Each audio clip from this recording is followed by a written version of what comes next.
Hello guys, it's Tweedledee here. Welcome to another episode of the Complete Beginner's Guide to League of Legends. So at this stage, I'm going to assume you're around level 20 or thereabouts. So you might be a little bit less, a little bit more, if you're on this part of the guide. You probably have around 50 to 80 normal wins. Again, you might have a little bit less wins, you might have a little bit more wins. Who knows, but I'm assuming you're there or thereabouts. So moving on from there, now comes the time when the games begin to get a little harder. So in League of Legends, you're now level 20, a little bit more. The games are starting to get a bit harder. Your skill is improving, and the enemy skill is improving.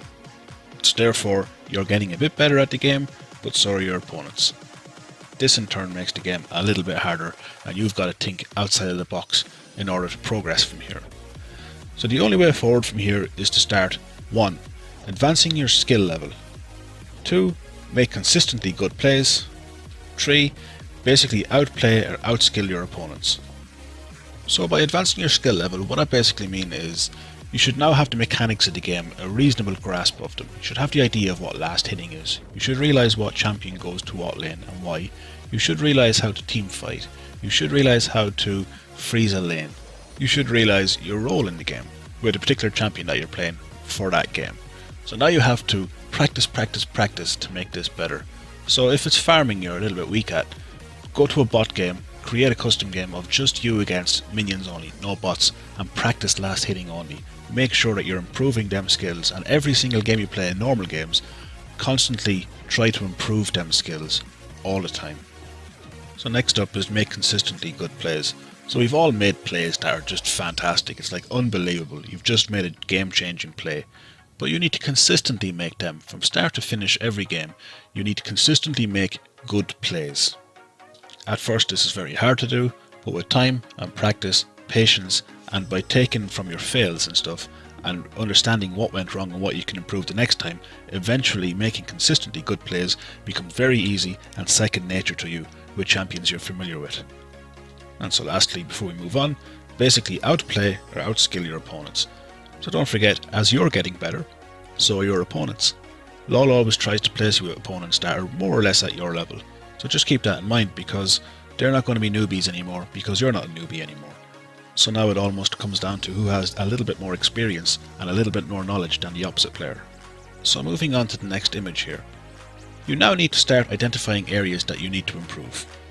So as an example, again, if you're poor at last hitting, remember last hits only should be auto attacks, they shouldn't be spells. Go create a custom game with you against minions only and practice last hitting, and do this until you're efficient at it. Number 2. Don't sweat the losses. Everyone loses games.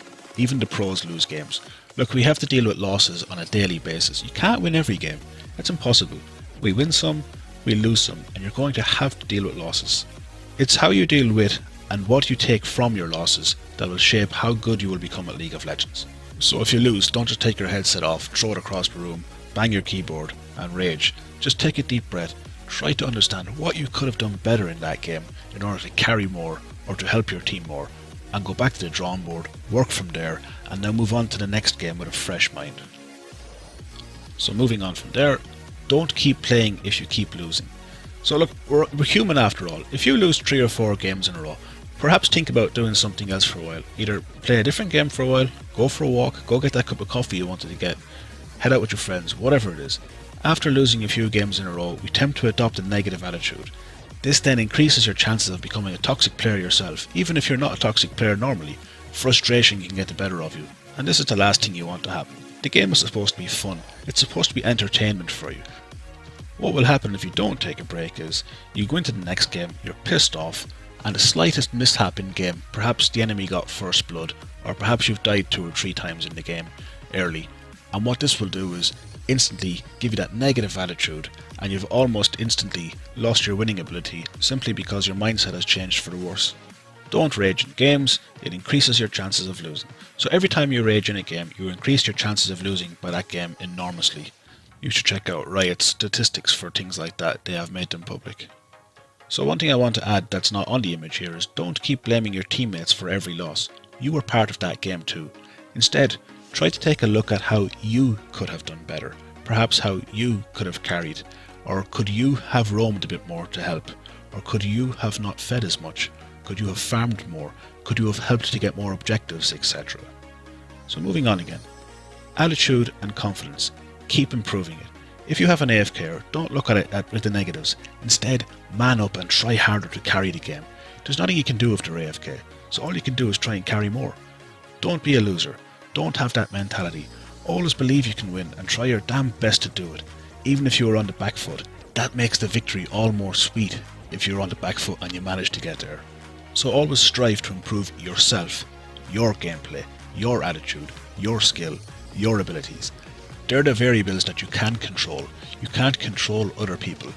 You can help them a bit, or they might play with teamwork, but you can't ultimately control them. So at this stage, what you also need to be working on heavily is your communication and your warding. I bet to this date you haven't warded a whole lot, and you probably haven't pinged a whole lot in terms of SSs or there's danger in the bush, but that has to improve, and it has to keep improving constantly. The higher level players you play against, or the higher skilled players you play against, will absolutely exploit you for not using these. So be sure to improve your communication and your warding all the time. So Baron and Dragon, know when to take these. Don't just take these randomly in the map. You have to take an advantage first, and you have to control the section of the map. So don't go near any of these unless your team has control of that area. A general rule of thumb is you need 5 for Baron, and the enemy team should be nowhere near you, or perhaps they would have a jungler bot lane, or perhaps their AD carry is dead, but you need to have an advantage all the time in order to take Baron or to dispute it. Drake is similar to this, except you don't really need as many players. Just be sure to have control of that section of the map and a slight advantage when you want to go and take it. Just don't be that guy who's level 14, hasn't got a clue what he's doing, and he's pinging like mad for the team to take Baron. The team are then stupid enough to go and attempt to take Baron. He almost kills the whole lot of you, and then the enemy team cops you and kills you anyway, aces you, and possibly goes on to win the game. Only take Baron when you've got a massive advantage on the enemy. Did I ever mention before, don't chase Singed? I mean, seriously, do not ever chase Singed. Okay, so moving on. Dealing with the trolls. So the trolls get fewer and fewer as you get more experienced. I can promise you that. As you level up in that, the trolls get fewer and fewer. I've probably got 550 to 600 normal wins now on my account, and I never see trolls anymore. Ever. The most I ever see is somebody that really wants a lane in game, and they might probably insta-lock for a top lane perhaps, and that's it. So then I just fill and go, oh well, that's fine, I'll play support then, or I'll play AD carry, that's perfect. But I don't get the trolls in game. I promise you, as you get more experienced, you will begin to see them less and less. Just a further note on that, the experience levels of players increases as yours increases, therefore the trolls kind of get left behind. Okay, so moving on. On the loading screen, know how to play at least one champion for every role. So if you main top, and you love top, you always play Tryndamere, he's your favourite champion, that's your favourite role. Know at least one AP carry, so if you have to fill, you can play mid. Know at least one AD carry, for instance Ashe. Have a vague idea, so if you have to go AD carry, at least you can fill that. And know at least one support, be it Leona, Thresh, Soraka, Sona, Janna. So let's just say every role is picked, you didn't call yours in time. Don't troll the game by just playing Tryndamere down bot lane anyway, don't do that. Just play the support champion.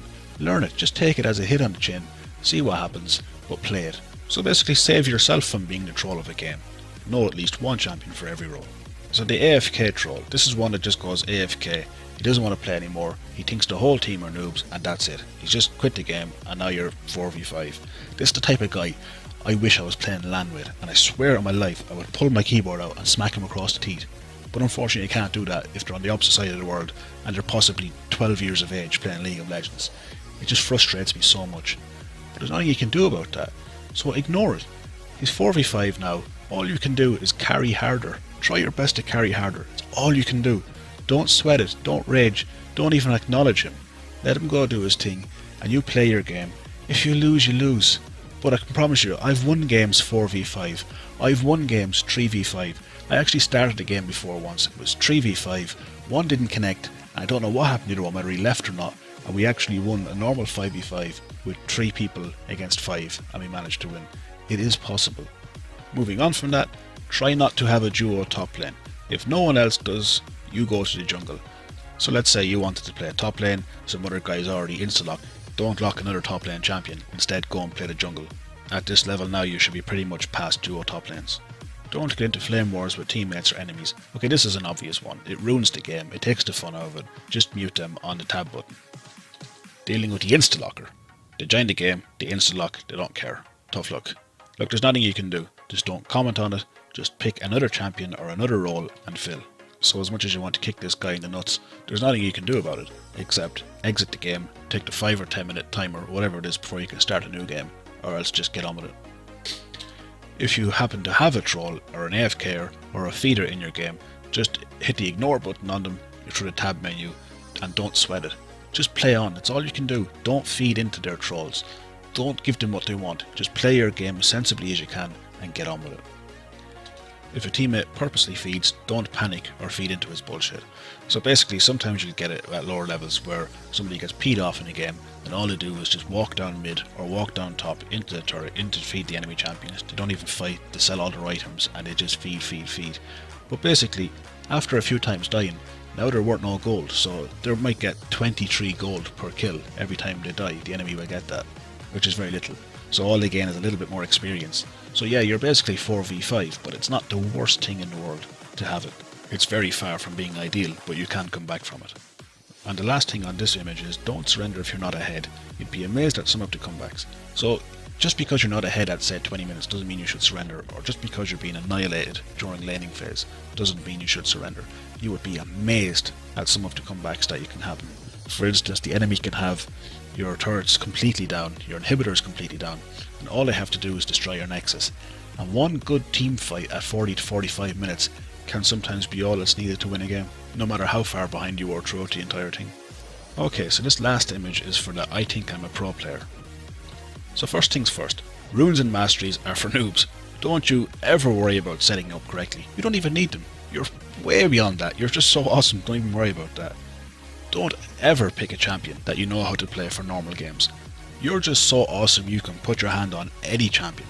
Even without the runes and masteries that you have no idea how to play, just go pick that and go straight into PvP. You'll be fine. You know you will. You're awesome.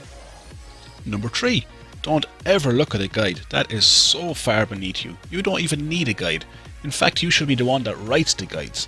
I know for one that I would sure love to see it. Don't forget, always insta-lock. Who cares about team composition anyway? Or who cares about what someone else might want? As long as you manage to insta-lock your champion, don't care about anybody else. If you've just insta-locked, let's just say, a champion for top lane, and somebody has the cheek to have done the same after you've done that, it is your God-given right, and it is your duty to abuse that person throughout the whole game and be sure to feed. Just make the game a nightmare for everybody else. Mid or AFK, or mid or feed, that's always a great idea. People love to see that one. Going 0-9 in lane during the first 10 minutes of a game, surely this is the jungler's fault. Abuse him. It has to be the jungler. Nothing got to do with you. If your team won't accept your surrender at 20 vote, you must feed and simply troll the rest of the game. Surely this is the only possible reaction and the only way to finish the game. God forbid you might come back. Never do that. Just feed and completely abuse and constantly call votes, or else just go AFK. GG. Be as arrogant as you possibly can. This is self-explanatory, and it is an absolute must-have for any of you wannabe pro players, for sure. To coincide with that, belittle your teammates as much as you can. Try and make your teammates feel like shit. Rage at them, abuse them, give them any amount of abuse under the sun. This one goes hand in hand with being as arrogant as you can. Now this one is important. The instant you hit level 30, start playing ranked. People playing ranked want you in their team. The minute you hit 30, you are awesome. Again, don't even buy the runes if you haven't got them yet. Don't even save up for them. When you hit 30, go straight into your placement matches and play the 10 out and see what happens. Trust me, you are the man. You can do this. You really can. I can only imagine Platinum 3 at the minimum. I mean, it has to be Platinum 3. If you do really well, Diamond 5 for sure. I can see you being Challenger by the end of the month. Now, and last but not least for my little rant. If Elo Hell actually does exist, I'm not saying whether it does or doesn't, but if it does, enjoy your stay, because that's exactly where you're going to end up. And with that being said, guys, thank you very much for watching this video. That's it for another episode of the Complete Beginner's Guide to League of Legends. I hope to have helped you out in some way, shape or form. Please hit that like button or subscribe for more videos. All the best for now. I'll see you in the next one. Bye bye.